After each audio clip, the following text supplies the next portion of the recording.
Good morning, I'm Gretchen Paul. We're coming to you this Friday on the 10th day of October, bringing you Morning Matters because your mornings matters. Get to the stories that matter today. The Philippine Ports Authority is under fire from Senator Raffy Tulfo over its purchase of body cameras worth nearly 1 million pesos apiece. Moreover, the supplier for the project was previously flagged by the Commission on Audit in a past deal involving defective equipment. Following the exposure of billions or even trillions in corruption within flood control programs, the list of questionable government programs is growing. Investigations are now expanding to include anomalies in farm-to-market road projects and healthcare facilities. And as more anomalies are uncovered, we ask, what is the public sentiment? Where is the trillion peso march ultimately headed? Joining us later to analyze this situation is Bishop Efraim Tendero of the Evangelical Churches of the Philippines. Welcome to our program, Morning Matters, where we talk about the issues you need to know for the rest of your day. Now, first in the agenda, Senator Raffy Tulfo slammed the Philippine Ports Authority over body cameras priced at nearly 1 million pesos apiece. More details in this report. During the budget briefing of the Department of Transportation on Thursday, Senator Raffy Tulfo questioned the Philippine Ports Authority for purchasing body-worn cameras worth 879,000 pesos each. 879,000 pesos isang unit. Although ginastify niyo yan sa COA, marami kayong mga nilagay, kung ano-ano mga requisitos, pero still 879,000 pesos one unit lang. According to Tulfo, the PPA procured 191 body cameras in 2020 and an additional 164 units in 2021 under a contract with Boston Home Incorporated, a company that was previously flagged by the Commission on Audit for selling supposed defective equipment to the Environmental Management Bureau. Ito ay na-flag down na ng COA na nagbenta ng defective equipment sa EMB. PPA General Manager J. Daniel Santiago defended the purchase. He claimed the cameras came with an integrated system, including servers, which justified the high cost. But Tulfo maintained that similar cameras used by the Philippine National Police only cost around 135,000 pesos.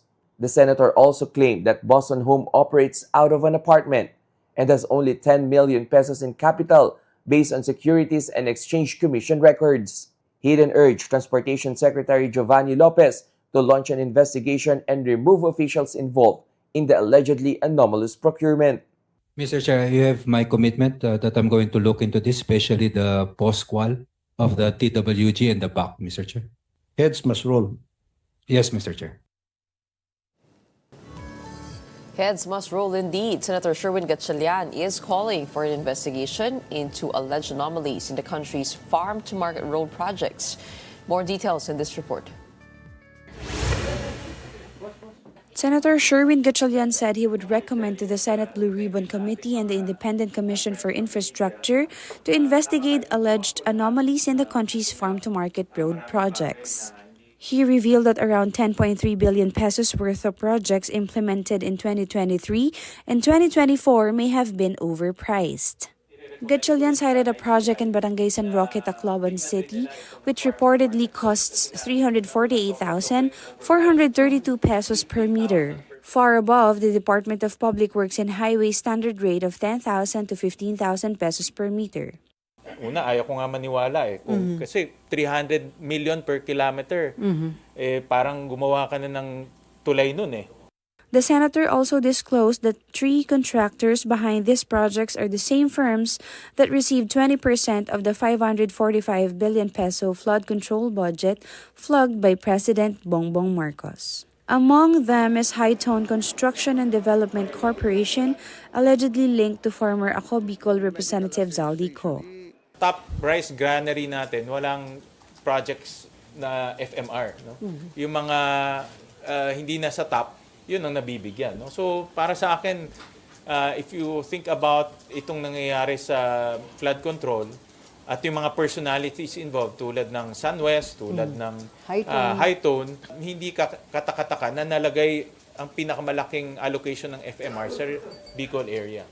Meanwhile, Public Works Secretary Vince Dizon revealed that 421 out of 8,000 flood control projects initially inspected nationwide were found to be ghosts projects. Dizon said many of the ghost projects were located in Luzon. He emphasized that these are only preliminary figures, as around 100,000 projects still need to be validated. Yung ghost kasi yun ang low-hanging fruit yun. Meaning madaling i-establish yung liability and accountability kapag ghost project. No? Kasi ghost nga. No? Hindi na mahaba yung no? yung case build-up nun. So mas mabilis tayo hopefully makakapag-file ng mga kaso. ICI Executive Director Brian Hosaka noted that this new information will help the Commission set a clearer direction for its ongoing investigations. Kung meron mga ibang distrito or regions na pwede namin tignan, kompleto na yung mga dokumento at mga ebidensya din, puntahan natin yan. No? Now with this direction now na meron tayong 421 ghost projects, mas mapapadali yan. Mamamayang Liberal Party List Representative Laila de Lima said it is high time to push for stronger anti-corruption laws. In an interview with The Big Story, de Lima pointed out that aside from questionable flood control projects, there are also what she called haunted hospitals. These are health facilities that were either left unfinished or completed, but remain unmanned due to lack of personnel. De Lima added that she will support legislation requiring all public officials to make their statements of assets, liabilities, and net worth accessible to the public. The progressive forces in the House of Representatives have to really be determined to push for all these kinds of bills. In fact, this budget process is now being more capable and sensitive about what the people want. They know that the people are watching. Newly minted Ombudsman Jesus Crispin Boying Remulla vows to pursue high-profile corruption cases without fear or favor. Here's the report. Jesus Crispin Boying Remulla is officially the 7th Ombudsman of the Philippines. He took his oath before Supreme Court Senior Associate Justice Marvic Leonen, who reminded the former DOJ chief to uphold integrity and vigorously fight corruption. And on his first day on the job, Remulla promises to get the ball rolling on the flood control scandal. As early as next week, he vows to file cases against personalities being tagged in the mess with the help of anti-graft court Sandigan Bayan. Ang timeline niya, syempre, on the evidence pa rin eh. Pero marami na naman kami nakukuha na evidence. Talagang sisikapin lang namin na mabuo ng gusto. Kasi nga ayaw namin na kami maging cost ng delay. Pag nag-file kami, ready kami for trial. No fear or favor in the pursuit of cases against the country's top officials. Remulla promises no sacred cows in the probe, whether they be friends, relatives, or even political allies of the one who appointed him to the powerful post, President Bongbong Marcos. Wala ho tayong sinisino rito. Kung mataas man o mababa, kahit umabot na senador yan, kung sa maabutin yan, gagawin natin. So sir, kahit kamag-anak po ng Pangulo na talaga po sa... Wala naman tayong choice dito, yun ang ebidensya. Pwede ba natin i-deny ang ebidensya? Ombudsman Remulla is also laying down the groundwork to make SAL-ins accessible to the public. 5 years ago, Ombudsman Memorandum Circular Number 1 placed restrictions on access to statement of assets, liabilities, and net worth of officials. The Supreme Court, Senate, House of Representatives, and a few other agencies followed suit and have required notarized forms from requesters of such documents. Hihingi tayo sa lahat ng requesting parties undertaking na hindi gagamitin ito sa paraan na hindi makakabuti sa bayan. Kasi baka mamaya maging political noise lang yan. Meantime, Remulla says he is still in favor of Senator Erwin Tulfo's much talked about bending the law statement, wherein he called for contractors Curly and Sana Discay to just give up funds they allegedly stole from government even without a court case. Bending the law but not breaking the law. Diba? Ano yan eh? It's a figure of speech. That is the entitlement of the senator who asked me that question. But I made sure that he's not asking me to break the law.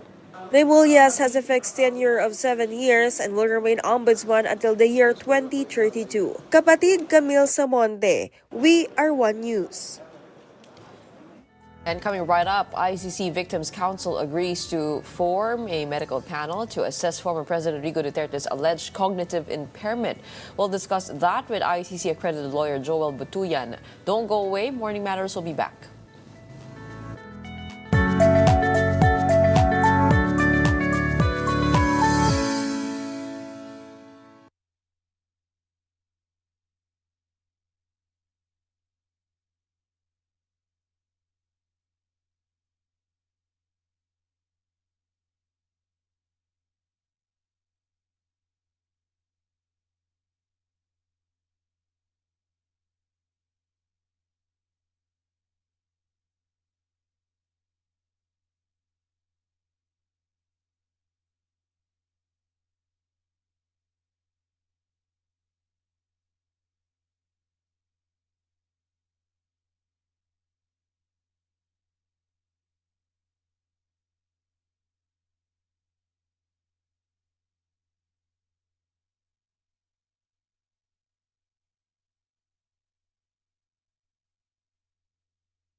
Welcome back. You're still watching Morning Matters here in One News. The legal representative of potential victims before the International Criminal Court has agreed to form a panel of medical experts to assess former President Rodrigo Duterte's alleged cognitive impairment.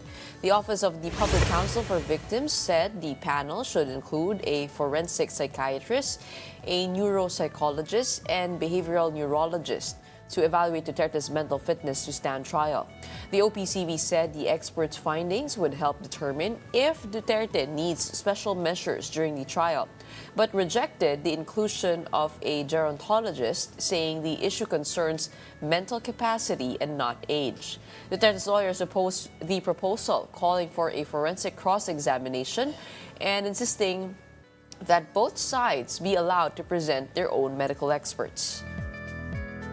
And to provide insights into the matter, we have ICC accredited lawyer Joel Butuyan joining us this morning. Magandang umaga po sa inyo. Welcome back to Morning Matters. Good morning, Gretchen, and thanks for having me. Okay, help us understand first this latest development, the proposal of a panel of medical experts to assess the former president's cognitive condition. Ano po ito? Dahil galing po ito sa OPCV, ito na po yung nagsisilbing prosecution from the victim's point of view. Iba po ba ito sa sa prosecution themselves?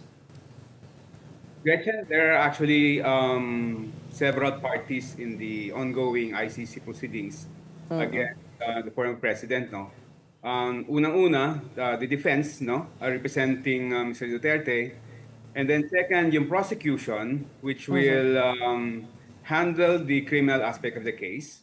And then pangatlo, yung victims counsel, who represents the interest of the victims and who will convey the views and concerns of the victims.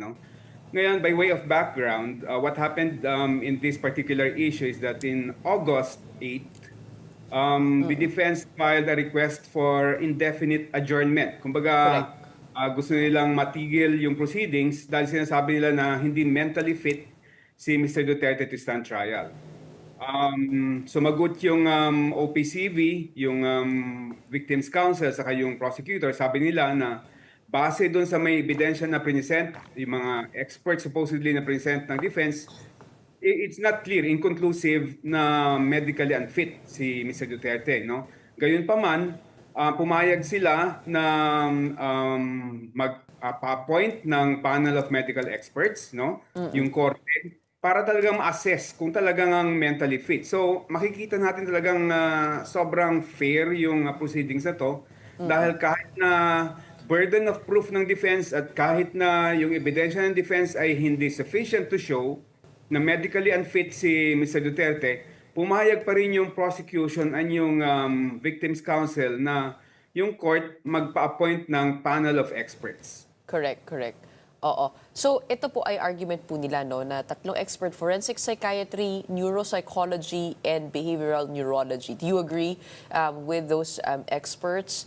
And is this the same? Ano po yung parang pinagdedebatihan po dito ng defense at ng prosecution when it comes to these experts? Is it merely the choice of people but not the actual expertise?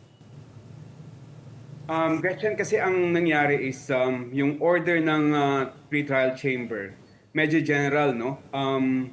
Nagpa-submit sa registry, which is like the clerk of court sa atin, no? Ng recommended experts together with their fields of expertise, no? And from this list of experts with medical expertise, pipili yung chamber, no? So, tatlo yung pinili na expertise ng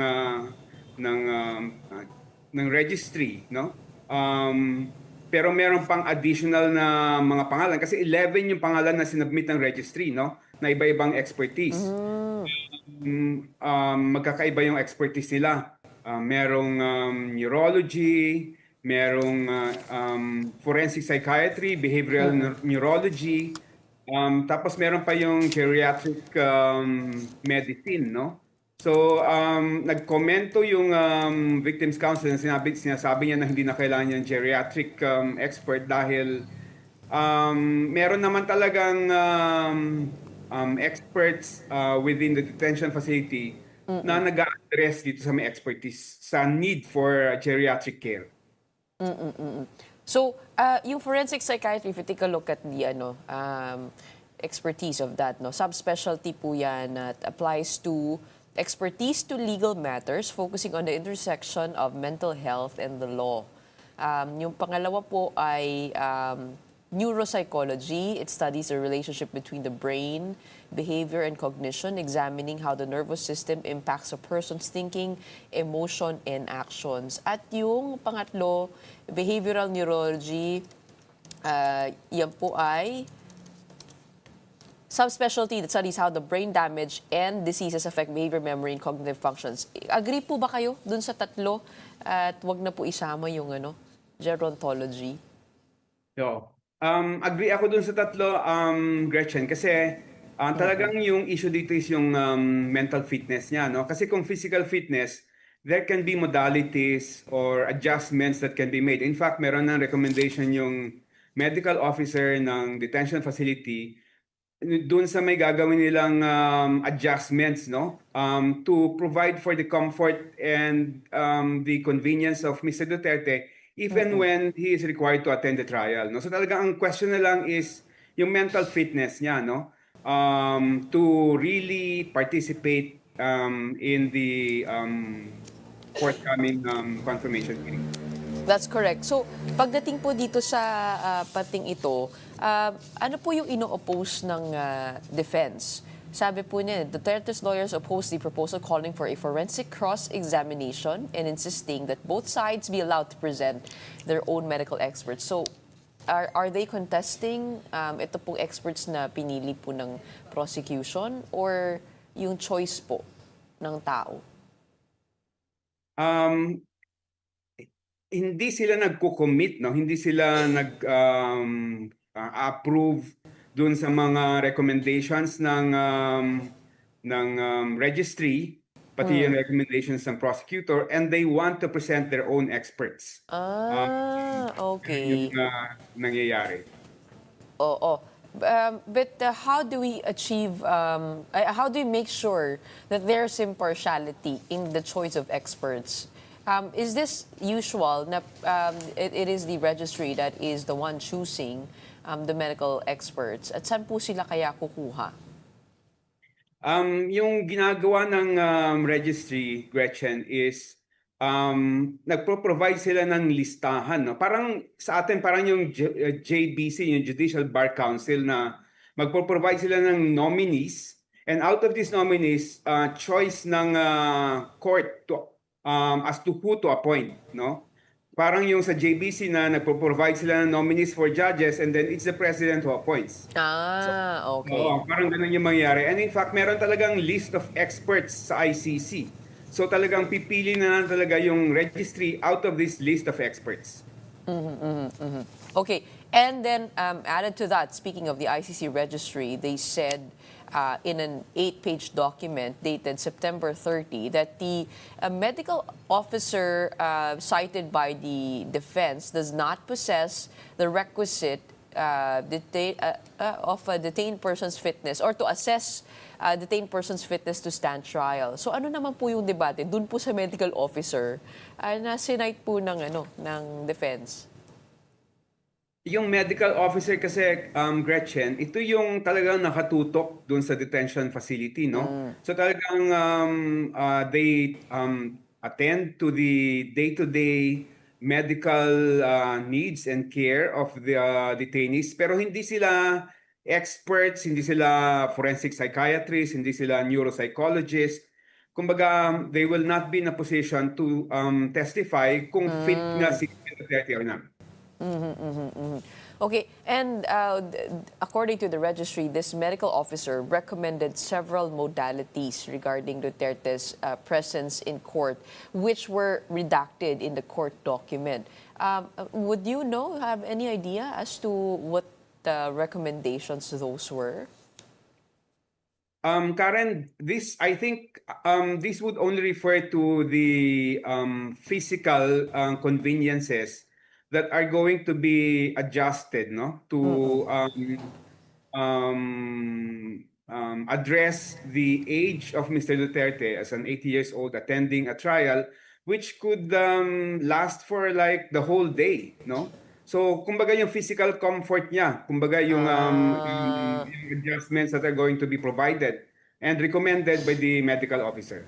But what options does the former president have? Could he attend these online, just like how he did the first time? Or is it a matter of like shortening the hours? I would guess that those would be among the considerations, no? Pero talagang ang general rule is the accused has to attend the trial physically, the hearings physically, no? And only in extreme circumstances will he be allowed to participate remotely via online procedures. Attorney, you represent some of the victims here. What have you heard about the former president's health?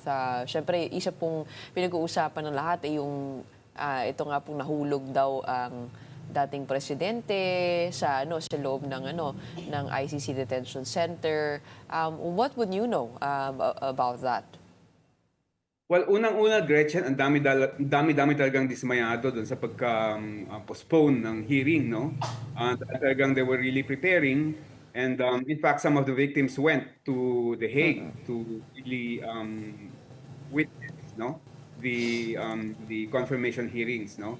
And marami rin talagang affected sa mga fake news na that obviously are meant to appeal to emotion for the benefit of Mr. Duterte. So talagang naapektuhan rin yung mga biktima, no? Dahil ang dami-daming fake news talaga. And nakikita rin nila na talagang these are meant, no, to benefit Mr. Duterte. You're right. There's a lot of confusion over the facts of the president's health, former president's health, and what's coming out, no? Kasi we have several people, including, for example, Attorney Nicholas Kaufman that the Malacanang has said has been already confused with his facts and has a tendency to twist the truth. So one of the things that he said was that Duterte was allegedly intimidated by an individual inside the ICC detention center, and he also stated now that he was not shown any written consent for the release of the facts of the former president's medical information. So, pagdating naman po doon, ano pong ninyo, palagay po ninyo?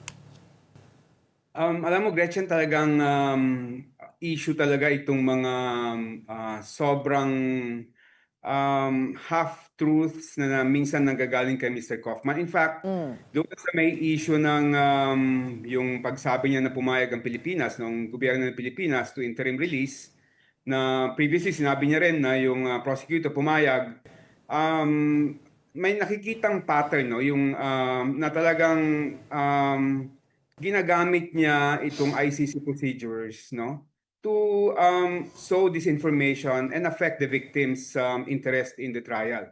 Kaya nga nagkaroon ng malaking grupo ng mga NGOs who called for the imposition of disciplinary sanctions against Mr. Kaufman. Oo. Doon naman sa may sinabi niya na hindi nabigyan ng consent o hindi nagbigay ng consent si Mr. Duterte doon sa release ng kanyang medical records, yung registry mismo, I think even from the redacted submissions, nagsabi na si Mr. Duterte nag-provide ng written consent, to the use and disclosure of his medical records in the detention facility. So hindi ko talaga alam kung saan nagagaling si Mr. Kaufman in saying na walang consent si Mr. Duterte. And help us understand the legal strategy of the defense here. Why are they taking this route?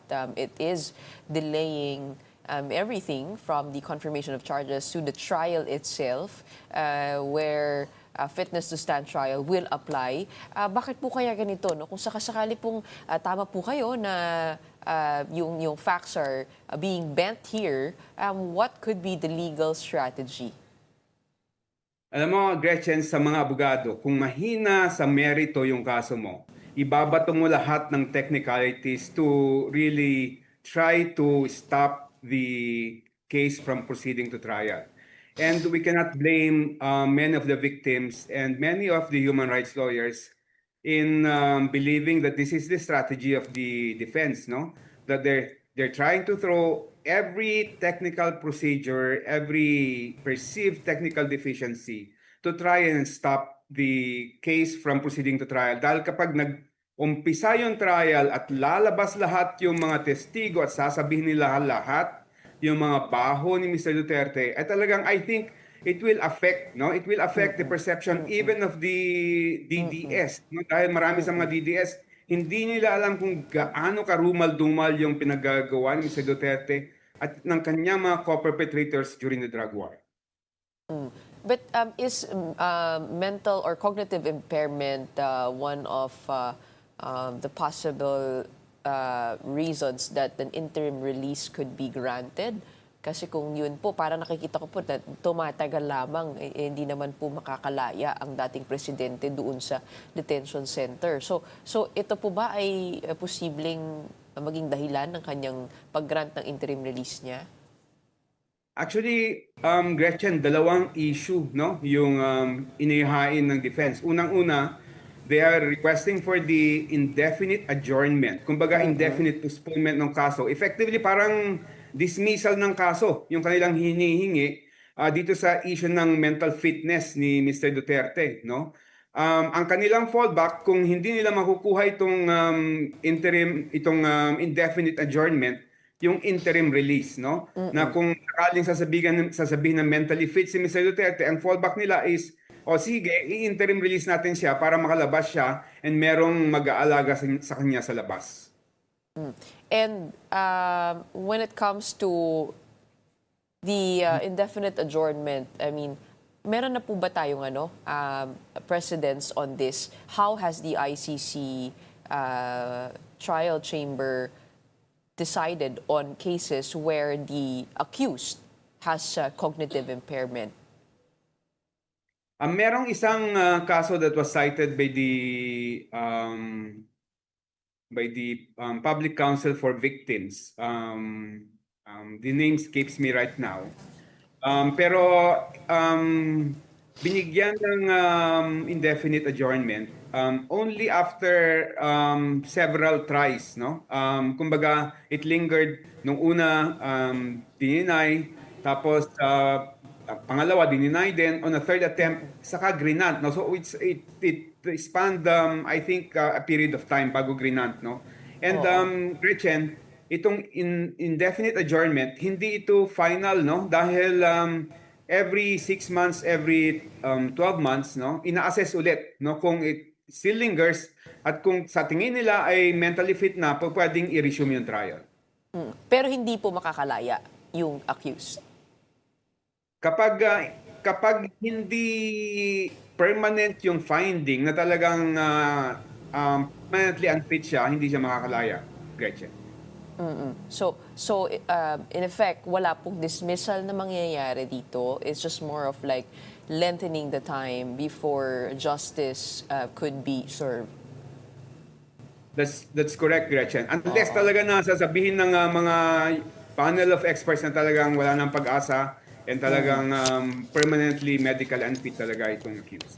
And the way things are going, it seems they're trying to make the conditions for the former president at least livable and at least pleasant, no? So mukhang ganun po ang pinupuntahan nito. But we'll wait as we always do. In the meantime, thank you so much for helping us understand the latest coming out from the ICC and The Hague. Thank you for your time and insight. We have ICC accredited lawyer Joel Butuyan representing the victims, of course. Thank you, guys. In other news, residents living in 10 cities in earthquake-hit Cebu are now falling ill after days of exposure to heat and rain. Many families have reported cases of cough, fever, and skin rashes among children due to unsanitary conditions and lack of proper shelter. Some survivors have been forced to stay under plastic tarps after running out of available tents. The Cebu provincial government has assured that there are enough medicines for affected localities. Iba-iba yung panahon, umuulan, minsan mainit. Iba-iba po yung naranasan mga tao dito. Minsan lang po, nanghingi lang po sa mayong gamot, ganyan. Kasi kailangan po. Sobrang hirap kasi wala kaming masilungan. Trapal lang po kami. So, magtitiis kayo dito? Dito lang muna kami.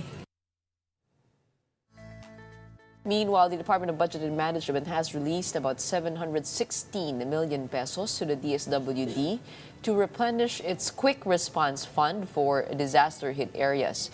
The DBM said the move is meant to ensure the continuous delivery of food, shelter, and cash aid to families affected by recent storms and the southwest monsoon. Meanwhile, Tropical Storm Kenan has exited the Philippine area of responsibility. It was last spotted 1,355 kilometers east-northeast of extreme northern Luzon. Pag-asa says it is less likely to directly affect the weather condition in the country.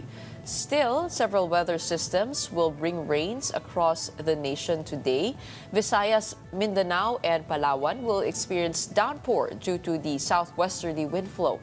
The trough of the LPA will bring rains over Metro Manila, Central Luzon, Calabarzon, Bicol Region, and the rest of Mimaropa. Meantime, localized thunderstorms will affect the rest of Luzon. Up next, religious and civil society groups under the Trillion Peso March movement are kicking off weekly protests starting today, calling for accountability over the flood control corruption scandal. We'll speak with the Evangelical Churches of the Philippines Bishop Efraim Tendero when Morning Matters returns. Stay tuned here on One News.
Good morning, I'm Gretchen Juan here in Morning Matters. We talk about the most pressing issues and give you the context behind the headlines.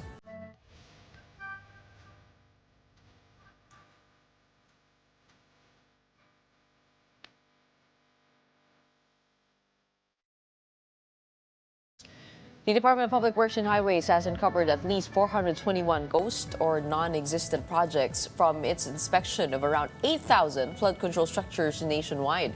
Public Works Secretary Vince Diesel said the number could still rise, with thousands more yet to be validated.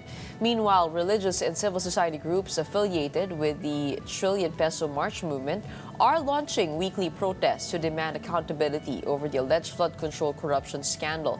Starting today and every Friday, the groups will hold noise barrages and candle lighting activities leading up to a nationwide rally on November 30. And to talk more about this, we have on the show Evangelical Churches of the Philippines Bishop Efraim Tendero, one of the conveners of the Trillion Peso March. Good morning, Bishop. Welcome to Morning Matters.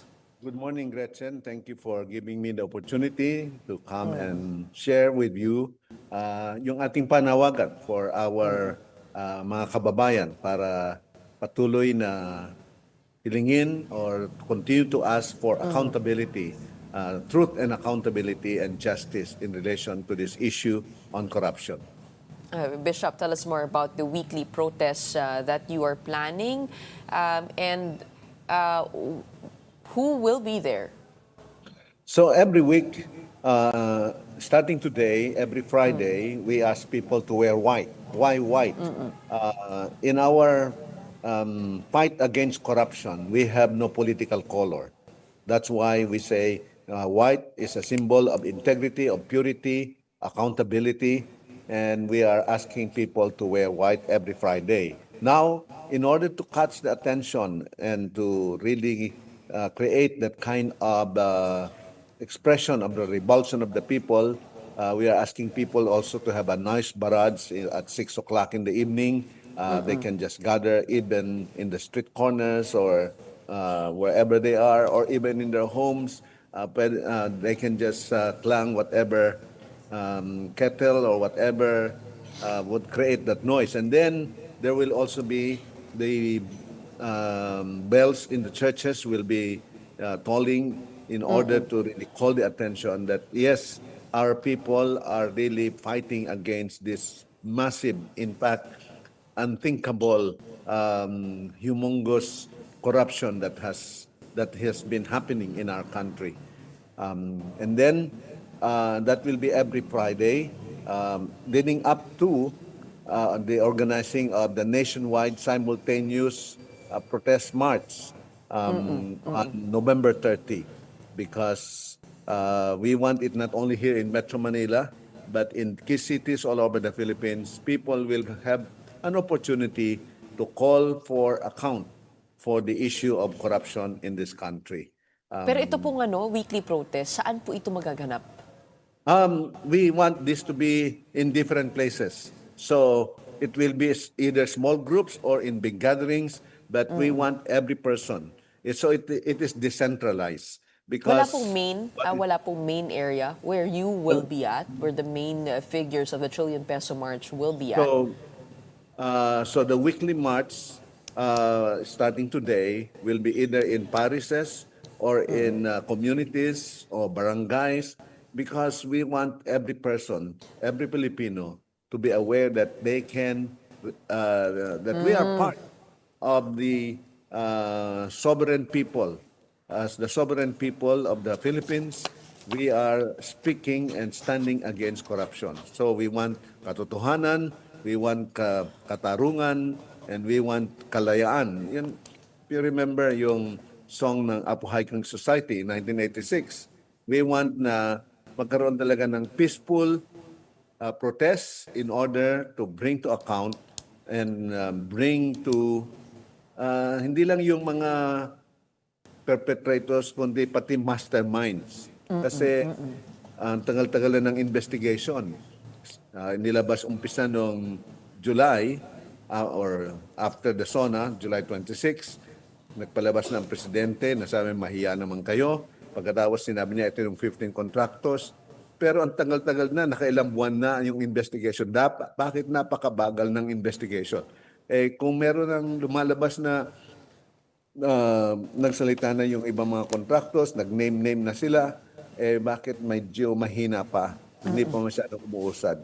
Magkaroon na ng filing ng kaso, bigyan na ng kung maaari nga, di ba sa opisina, pag may nakikitang problema, meron kang preventive suspension. Bakit na kailangan magkaroon na ng preventive arrest para hindi pa buo yung kaso, but we want to prevent you from being attacked by the people. We want to give you the preventive arrest. Kung merong preventive suspension, baka naman magkaroon na ng ganong action din. So, by creating this movement every week to sustain para hindi ibig sabihin habang tumatagal, baka naman habang tumatagal mawala na yung damdamin ng mga tao. If you remember, Gretchen, 10 years ago, there was this PDAP case o yung kaso with Senator Napoles, di ba?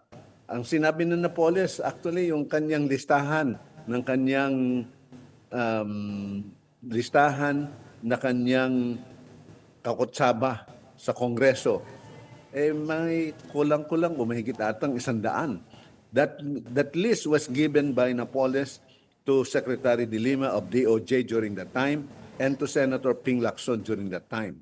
Pero ang kanilang ginawa, 4 lang yung kanilang kinasuhan. Ay yung 3 ay naabsuelto pa.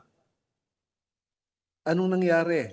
Paano naman yung 100 na nakasama doon sa listahan niya? Ngayon, lumalabas na nagsabi na yung mga diskaya na meron silang 17 na minention na congressman at meron ngayon sinabi rin ng mga senador. Pero sinabi rin ni Senator Lacson, majority o halos lahat daw ng senators ay nagkaroon ng insertion sa 2025 budget o sa iba pang sa previous budget.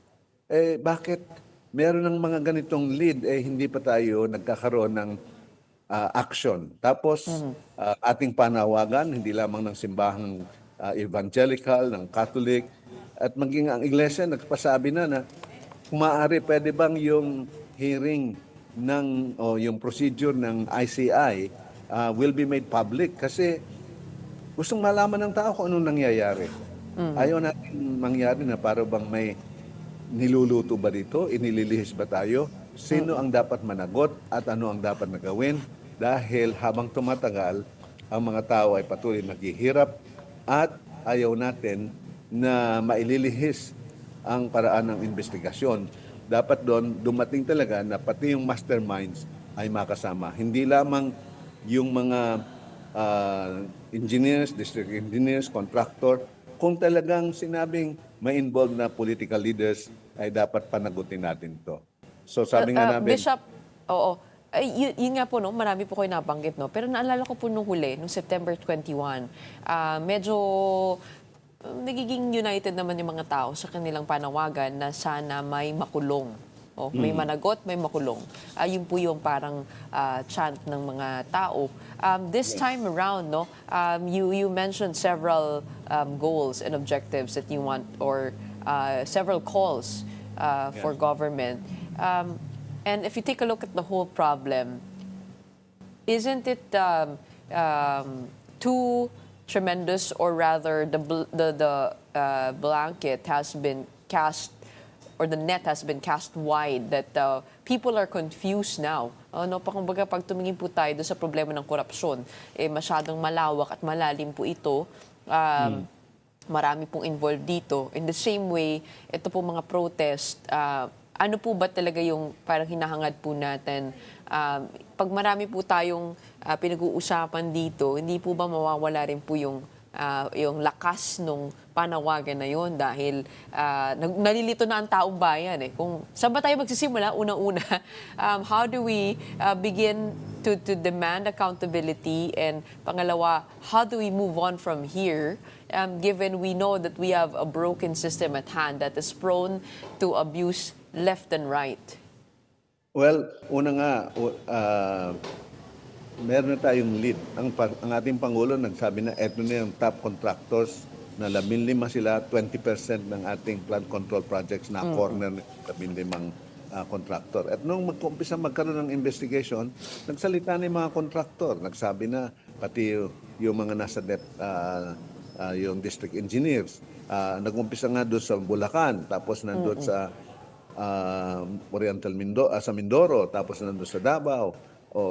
Ngayon, ang balak atang isunod ay ang Ilocos Norte. So, ibig sabihin, hindi lang naman sa isang probinsya o sa ibang lugar, kundi buong Pilipinas na ito. Ang ating kahilingan, pwede ba na pabalisin yung proseso ng investigation? Kaya ngayong natatag na yung ating bagong ombudsman, ang ating kahilingan, sinabi naman ni Ombudsman Boying Rimulya na wala tayong sasantuhin. O wala tayong sasantuhin. They have all the powers. At kung ang presidente ay nagbigay ng marching order, ay dapat ay mabilisan na ito. In fact, Hindi po kayo, ibig sabihin, hindi po kayo masaya sa takbo ng ICI.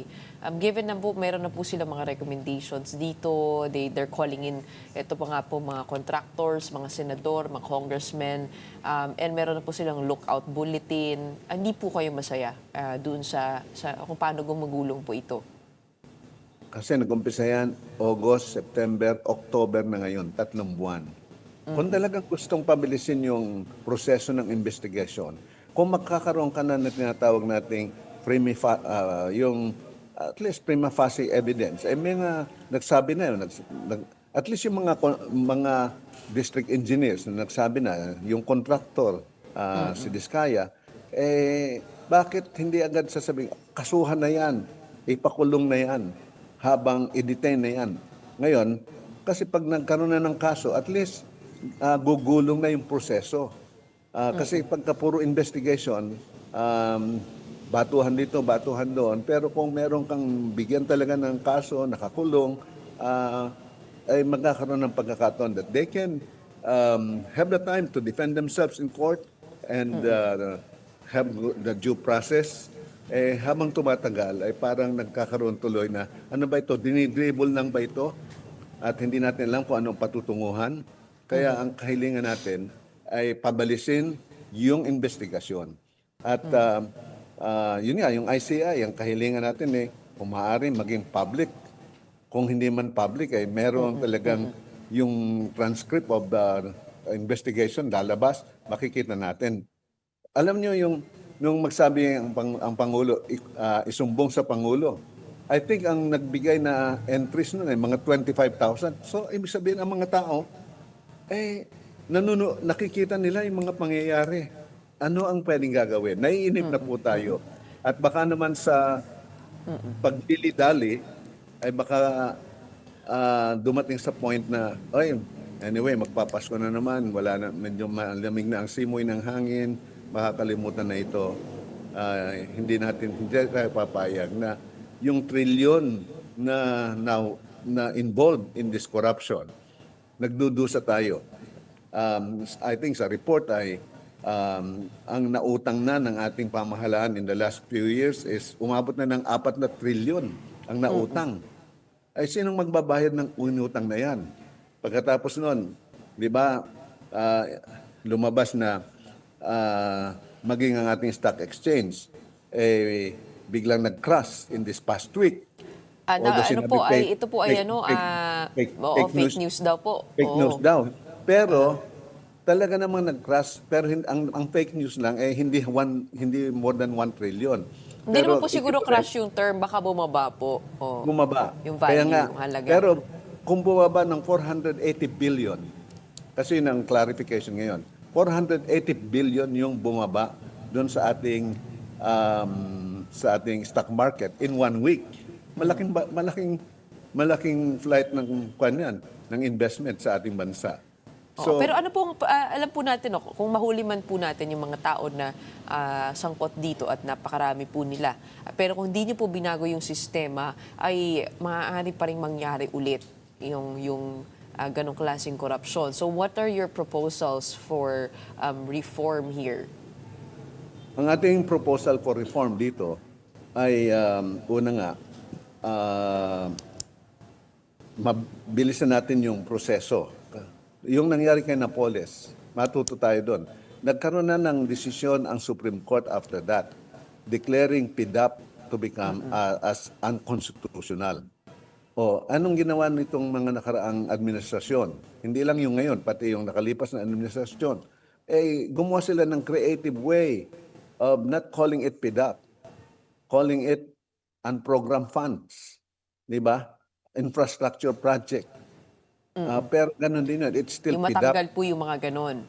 Oo, dapat matanggal yung ganun. Dahil ang trabaho ng legislature magbusisi ng budget. Pero hindi sila dapat ang nag-allocate kung saan, kung kanino. At kung merong, di ba nagsabi, ang mga contract, ang mga nag-sponsor ng project na yun sa Congress o sa Senado ay tumatanggap ng thank you note. Actually, hindi. Ang tawag na thank you note. Parang maganda pang pakinggan, thank you note. Pero, kickback yun.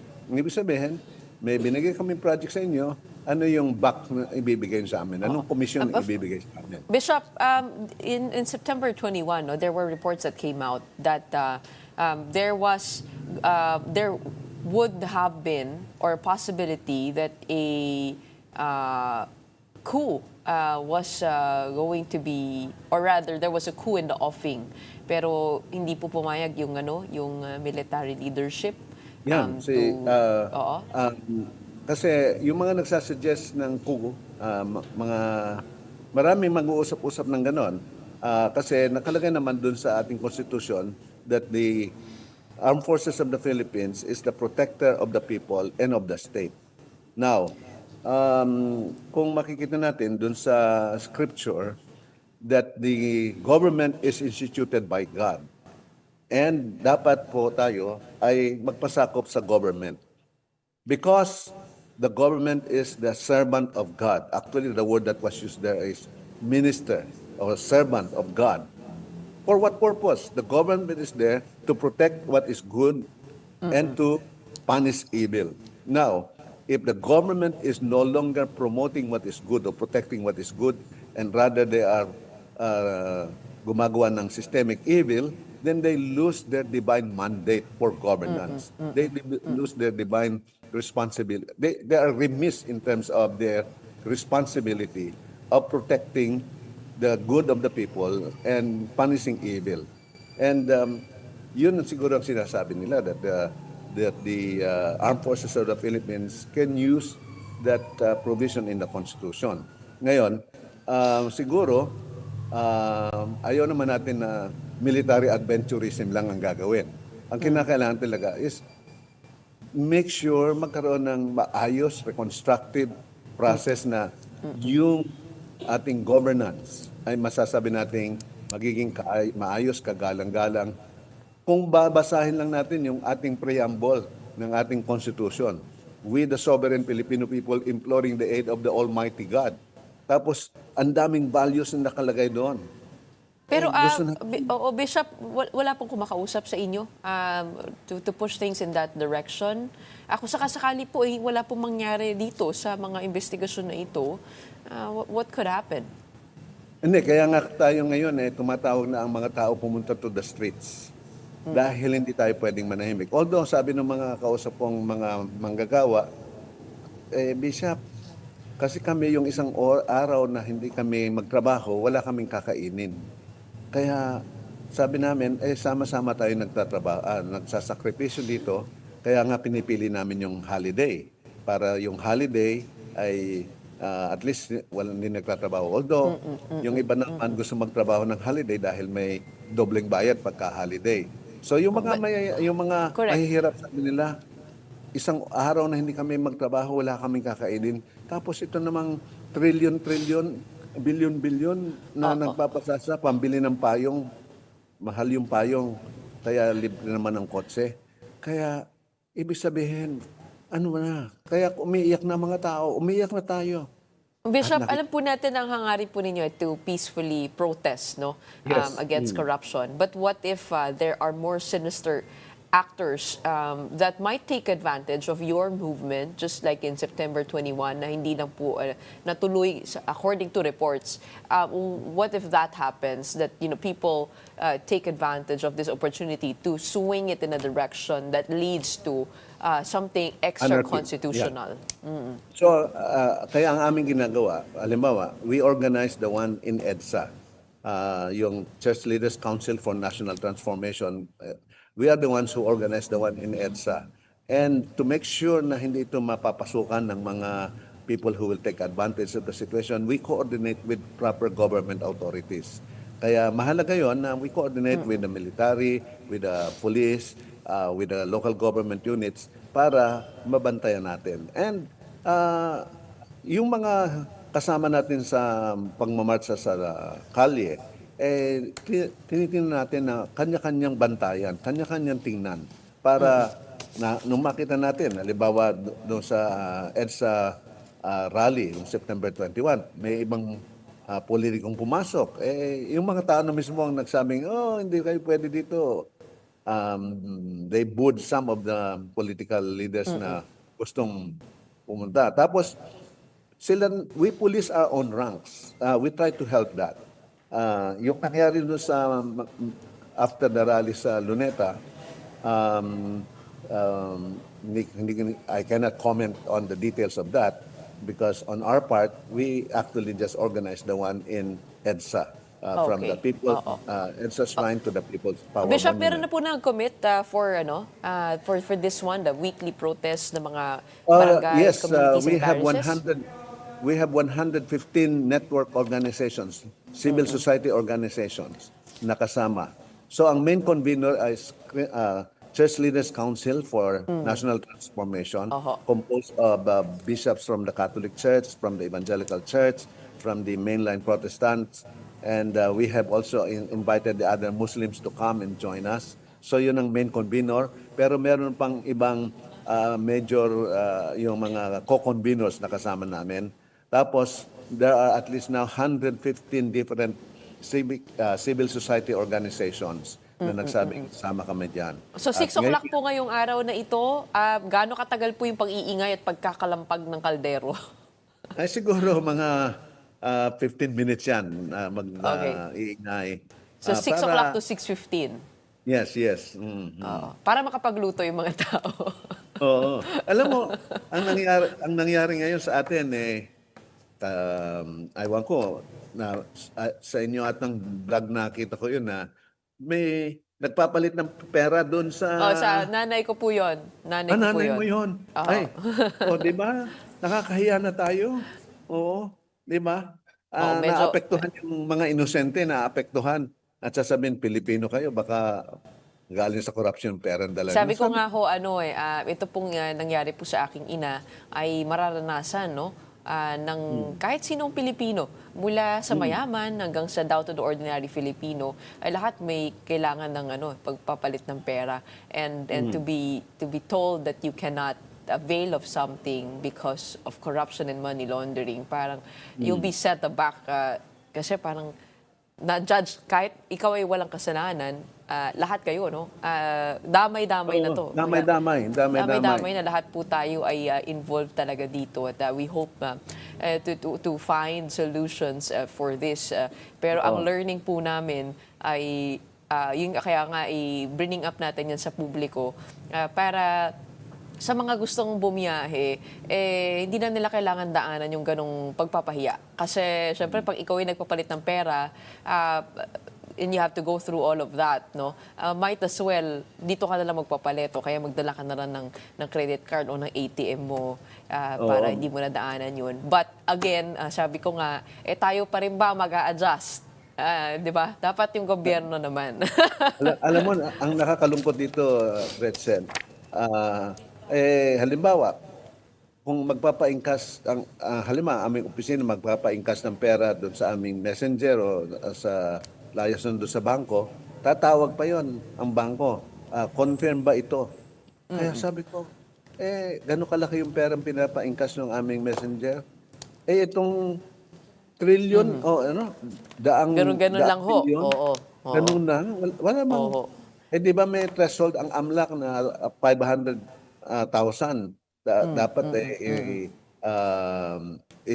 magkakaroon ng magre-raise ng flag. Bakit ito kaya nilang mag-withdraw ng cash na Well, Bishop, ilang daang we are with you in your call for accountability, and we do hope we do all of these protests peacefully, and so we wish that and pray for that with your group, and we will watch out for the latest. No, maraming salamat for joining us on Morning Matters today thank and you, Gretchen, explaining. and that will start today, every Friday, White that will Friday start today. protest until November White, 30. Ito, white. Kaya nga white.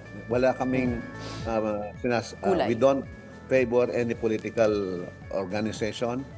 White because we are against corruption, which is a mark of integrity, accountability, transparency. At maraming Loud and salamat clear. na you are giving us this opportunity. Thank you very much to the Evangelical Churches of the Philippines. Bishop, we have Bishop Ephraim Tendero. Thank you, Gretchen. God bless you. And that wraps up today's episode of Morning Matters. We hope we've given you the right start to your morning. Let's go ahead and make the day and the weekend matter. My name is Gretchen Hall. We are One News, all sides, all the time.